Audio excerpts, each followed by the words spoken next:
জামুগুৰিহাটৰ টুপিয়াৰ ৰিণ্টু শইকীয়া আৰু নিৰ্মালী শইকীয়াই সৃষ্টি হস্ততাঁত আৰু হস্তশিল্প নামৰ এক প্ৰতিষ্ঠানৰ জৰিয়তে স্বনিৰ্ভৰশীলতাৰ নিদৰ্শন দাঙি ধৰিবলৈ সক্ষম হৈছে।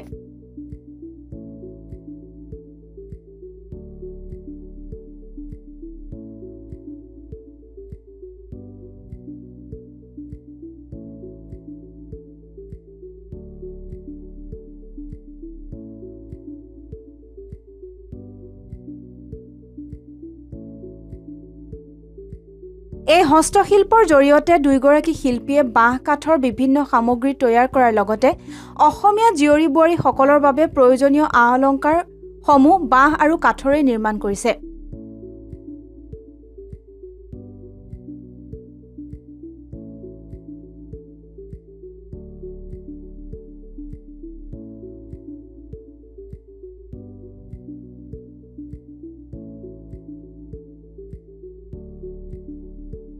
লগতে নিৰ্মাণ কৰিছে বিভিন্ন জীৱ-জন্তুৰ মূৰ্তি আৰু বাঁহৰ প্ৰকাণ্ড জাপি।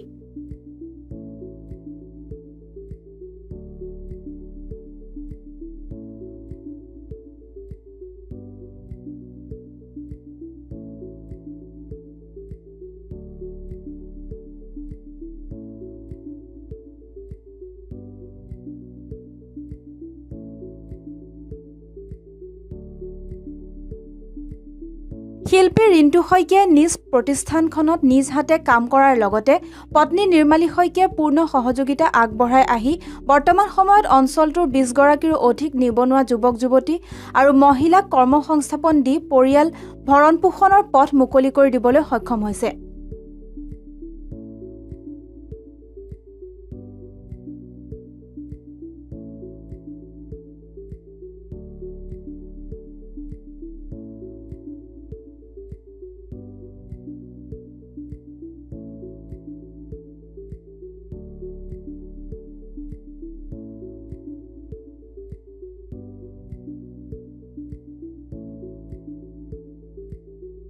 এইসমূহ হস্তনিৰ্মিত সামগ্ৰী ৰিণ্টু শইকীয়াই এইসমূহ অঞ্চলৰ লগতে শোণিতপুৰ জিলাৰ বিভিন্ন প্ৰান্তলৈ প্ৰেৰণ কৰাৰ উপৰিও গুৱাহাটী, বৰপেটা, নলবাৰী, নগাঁও, মঙলদৈ, যোৰহাট, শিৱসাগৰ, ডিব্ৰুগড়কে ধৰি ৰাজ্যখনৰ বিভিন্ন বজাৰলৈ প্ৰেৰণ কৰি এক প্ৰকাৰ বজাৰ দখল কৰিবলৈ সক্ষম হৈছে।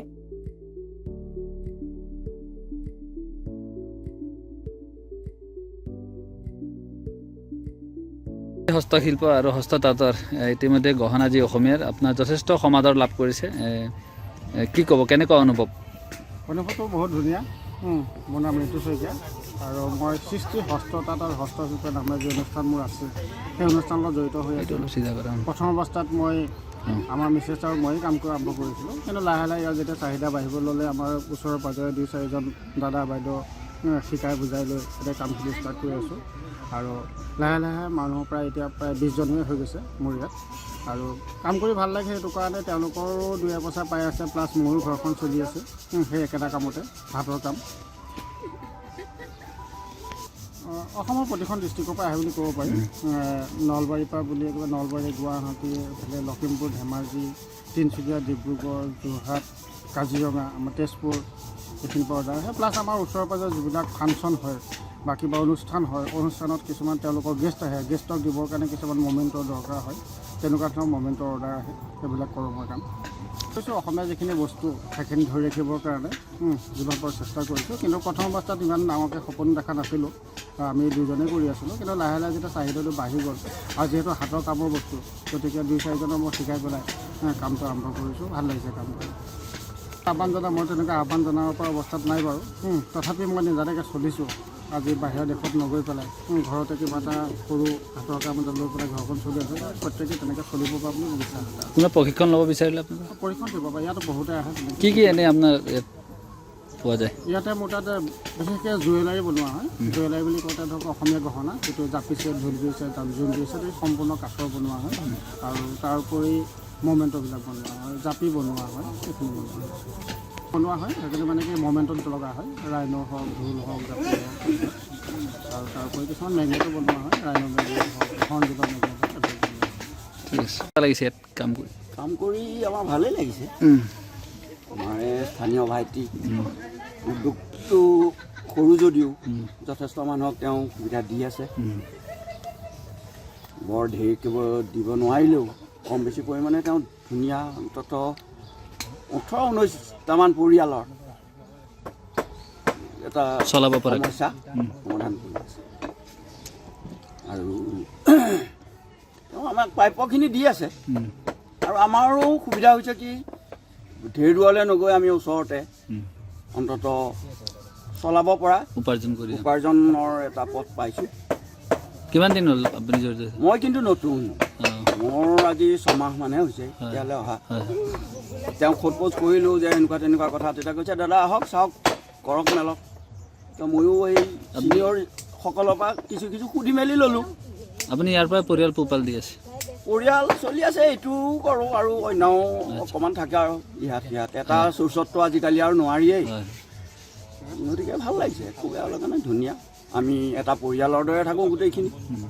আমাৰ ঢেৰ সৰু সৰু ছোৱালী আছে, কলেজীয়া ছোৱালীও ইয়াত কৰি মেলি তেওঁলোকেও এটা হাত খৰচ ধুনীয়াকৈ উলিয়াই আছে।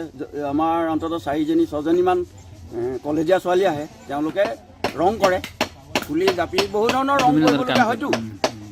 আৰু তেওঁ মালিকজনে দেখুৱাই দিয়ে, সেইটো আবাৰ ছিনিয়ৰ হ'লেও দেখুৱাই দিয়ে, তেওঁলোকক সোধে যে এইটো কেনেকৈ কৰিম বাইদেউ, দেখুৱাই মেলি দিয়ে। ধুনীয়া মানে তেওঁলোকৰ এটা হাত খৰচ, ধুনীয়া হাত খৰচ এটা তেওঁলোকে পায়। আৰু আমাৰ ইয়াত কাম ভিৰ পাৰিলে মালিকে তেওঁলোকক আকৌ ফোন কৰি দিয়ে, ঘৰলৈ হ'লেও কিছু কাম দি পঠিয়ায়। যথেষ্ট পৰিমাণৰ বস্তু হ'লে যে তোমালোকে ঘৰতে কৰি আনিবা, পঢ়া শুনা কথা মানে বন্ধ কৰি ইয়ালৈ নাহিলেও হ'ব, সেইমতেও ধুনীয়া আমাৰ চলি আছে। ঠিক আছে। মোৰ ভাইটিৰ দৰে গোটেইখিনি ইয়াত বয়সস্থ ময়েই, মোতকৈ গোটেইখিনিয়ে সৰু, চবেই দাদা বুলিয়ে মাতে। পৰিৱেশটো ভাল লাগে আমাৰ, হাঁহি মাতি ফূৰ্তিৰে আমি কামখিনি কৰি আছোঁ। ঠিক আছে, ধুনীয়া লাগিছে, ভাল লাগিছে। ধন্যবাদ।